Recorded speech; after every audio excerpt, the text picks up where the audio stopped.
Hello Internet, and welcome to another tutorial video for Cataclysm Dark Days Ahead. In today's video we will be talking about the character menu, which is often referred to as the @ menu because you access it by pressing the @ symbol on your keyboard. This menu displays a lot of information that is, situationally useful. We won't need to know all of these things at all times, but there's quite a lot of value here. Now we're going to go over every panel in this menu and offer you some information that I think a lot of people don't even know. In fact, I don't think a lot of players know that you can tab through these panels, but anyway, that's enough. Let's just get into it here. By default, you can open the character menu by pressing the @ symbol on your keyboard. The various panels on this menu can be navigated using tab and shift tab to switch between them. Some of these displays also allow you to move up and down using the arrow keys to highlight different things.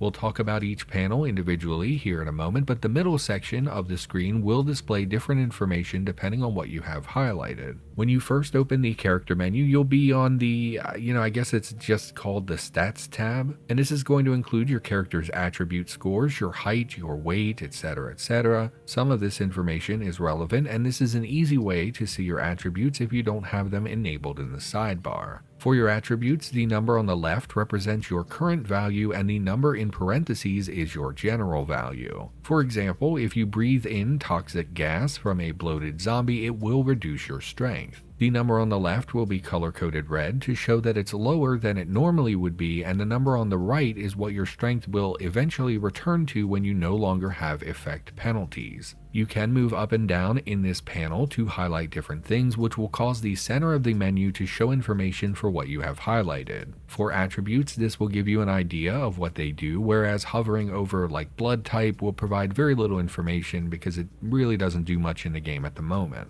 Most of the time, I don't really pay a lot of attention to this panel since I keep my attributes in the sidebar, and when I do look here, it's usually just to look at my weight and see how I'm doing. On that note, your weight is displayed here, as is a line for your lifestyle. The weight is more or less self-explanatory, and many weights will have penalties associated with them. We will cover that in a later video, probably about hunger and calories and, etc. The line about your lifestyle gives a basic idea of your character's quality of life from a health perspective. If you're overweight, you're eating a lot of garbage food, you're not sleeping well, your lifestyle will suffer. This also probably should have a video on its own, so for now I'm going to just leave it at that and we can move on. The next panel over is the encumbrance and warmth panel. Encumbrance is a bit of like a whole thing. Each body part handles encumbrance differently, they have different penalties associated with them, etc., etc. For now, just know that this is a place to see an overview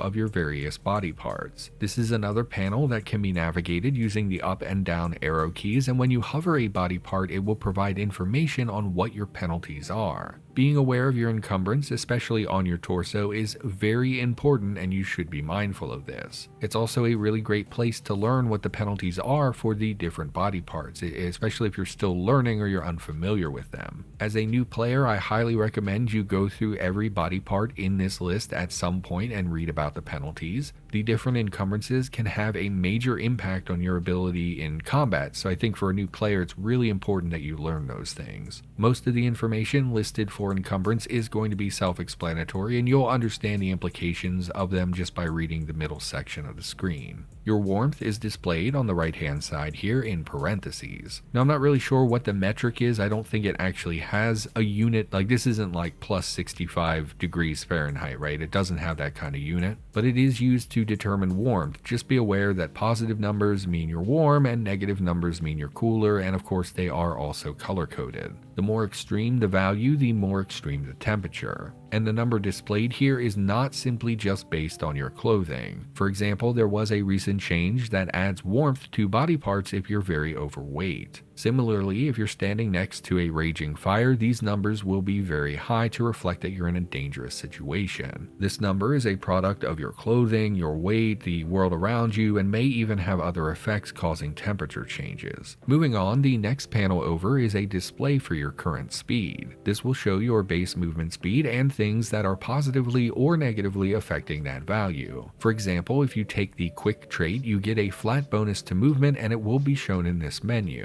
Likewise, penalties such as pain will be displayed as negatively impacting your speed. These entries will also be color-coded to show you at a glance whether the impact is positive or negative, but you unfortunately cannot highlight anything in this panel to see a more detailed breakdown. And this can be mildly annoying since they fall into categories. For instance, the quick trait that I mentioned earlier is not listed as quick in this menu, it's simply listed as bio/mute/effects. So if you have multiple traits impacting your speed, you will not be able to see a full breakdown of each effect in this panel. Again, this is not something that I look at all the time, but it is nice that this is displayed somewhere in the game. Moving on to the next panel, we can see a list of our skills. Now as I write this, the skills panel has not really changed in quite a while. However, in my opinion, it's currently kind of clunky and unpleasant to use. We'll talk about how to use it, but I'm still hopeful that in the future this may change or get its own menu or just have an overall better display. Anyway, this panel will list every skill that your character has. Now I have my display scaled up for recording, so many of my skills do not fit on screen and I have to scroll down to see them, and that may or may not be true for you personally depending on your settings. Skills are broken down by category and then these skills in each category are ordered alphabetically. You can move the indicator over a skill to get a brief overview of what that skill does, and it will show that at the center of the screen. The number displayed on the right shows what your current skill level is, and the number in parentheses is the % progress you've made towards leveling up that skill. This is also the spot in the game where you can disable skills. Disabling a skill means it will no longer gain experience. Gaining experience for a skill drains your focus, which can be very annoying when you're training a skill that you don't care about. For example, many players disable driving after you've gained a few levels to prevent your focus from tanking anytime that you drive a vehicle. Now this is a more advanced thing to do, and that's really the only skill I personally would ever disable. However, that is something that you can do. You disable a skill by highlighting it with the cursor and then pressing enter. This will gray out the skill and it will not gain experience until you re-enable it.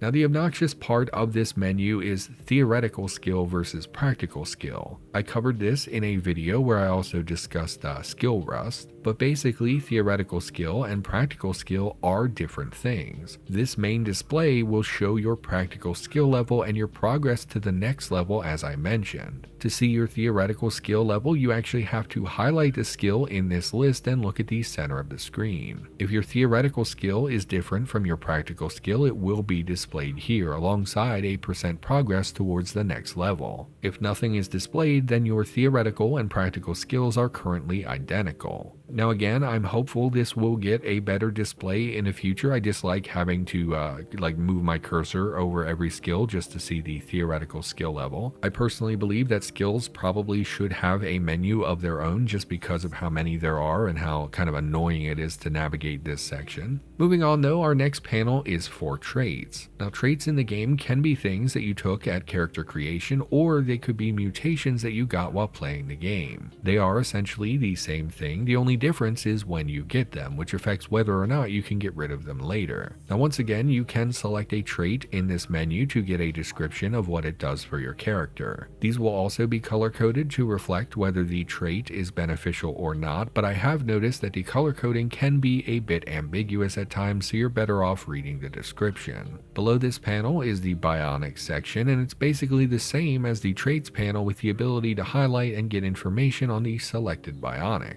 You'll also notice that your current bionic power is listed here, which is handy, but often it makes an appearance in the sidebar as well. Since it's visible elsewhere, I rarely look at this section of the character menu. If you want to look at bionics in proper detail, I believe the keybind by default is the lowercase p key, which does not work in this menu. It has to be from the main game screen. Moving on, the next panel is the effects panel. This will display a wide variety of effects that are currently impacting your character. The poison gas that I mentioned earlier, for example, would be displayed here. You can move your cursor over effects to see an explanation of what they are. Some effects will give you exact information, such as a -3 to strength or a -1 to intelligence. Other effects, however, will not give you exact information, such as when you experience radiation. Sometimes you will not know where an effect came from, and there's no way to know without game experience or by, asking someone else in the community. And unfortunately, effects are pretty much all over the place in what they can do to your character, so I can't really teach you. It's pretty crucial that you check them out when you realize you're suffering from them. Most effects will not give you a display of how long they last, but they should tell you when you first began suffering symptoms. Some effects will be on a specific body part, so you can suffer the same effect multiple times on different limbs, such as bleeding. Obviously, you can bleed from one arm and from your leg at the same time. Additionally, some effects may show additional negative impacts on your character along with their frequency.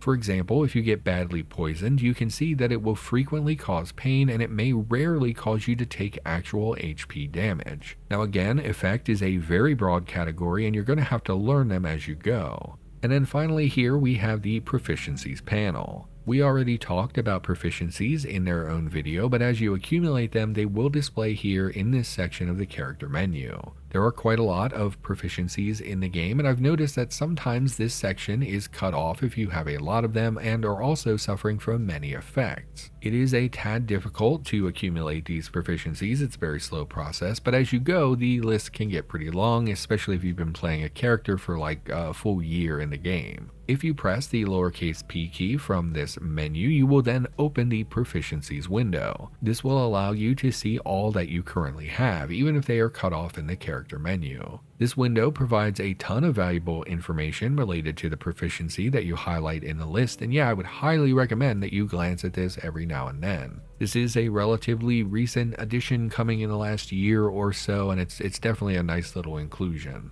And then to come in here as the editor, I'd missed a few things I completely forgot about. There are some miscellaneous controls in this menu that will be things that come up every now and then that you might want to use. If you press the lowercase s key, you will open a display for your body's current status. This will display a lot of information like your general armor values, encumbrance, things like that. I'm not going to explain this menu in detail, but it is there if you want to look at it. If you press the lowercase m key in this menu, it will open your morale display. This is something you can open from the main game screen, and it's not something you have to come into this menu in order to use, but I can see this being occasionally useful. And then finally, if you press the lowercase Y key, we have a couple of customization options. You can set your character's name here in case you don't like your name, or in my case, for some reason, apparently when I updated, my character no longer has a name, so it's something I can put in here. And then the other option in the lowercase y menu is to change your gender. Now, as I discussed in our character creation video, we only have 2 genders in the game at the moment. If you select this option, you will toggle your gender from male to female and vice versa. And really the only thing that this impacts in the game at the moment is that certain NPCs will use pronouns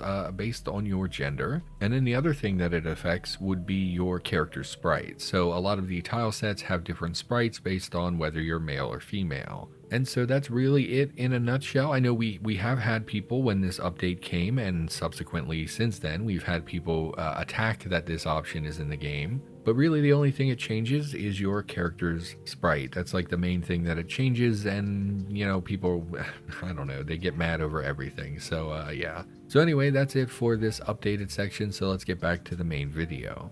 And then finally, you can press the question mark key with this menu open for a list of relevant controls. This is true in most every single menu in this game. I try to mention it as frequently as possible just to really hammer that home for new players. With that, however, Internet, I think that's all I've got for you today. The menu is largely pretty self-explanatory, but hey, I am making a tutorial series here. I do want to cover things. I hope that you enjoyed the video, and I of course will return in the near future with similar content.